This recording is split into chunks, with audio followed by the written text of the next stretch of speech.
عبد الرحمن بن اسود نے بیان کیا، انہوں نے اپنے باپ سے، انہوں نے حضرت عائشہ رضی اللہ تعالی عنہا سے کہ آپ نے فرمایا کہ 2 رکعتوں کو رسول اللہ صلی اللہ علیہ وسلم نے کبھی ترک نہیں فرمایا،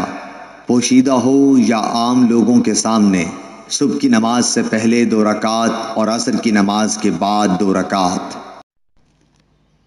مسروق بن اجدع نے حضرت عائشہ رضی اللہ تعالی عنہا کے اس کہنے پر گواہی دی کہ نبی کریم صلی اللہ علیہ وسلم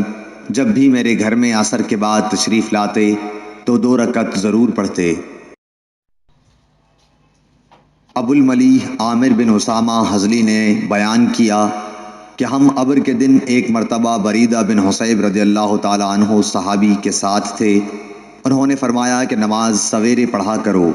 کیونکہ نبی کریم صلی اللہ علیہ وسلم نے فرمایا ہے کہ جس نے عصر کی نماز چھوڑی اس کا عمل اکارت ہو گیا۔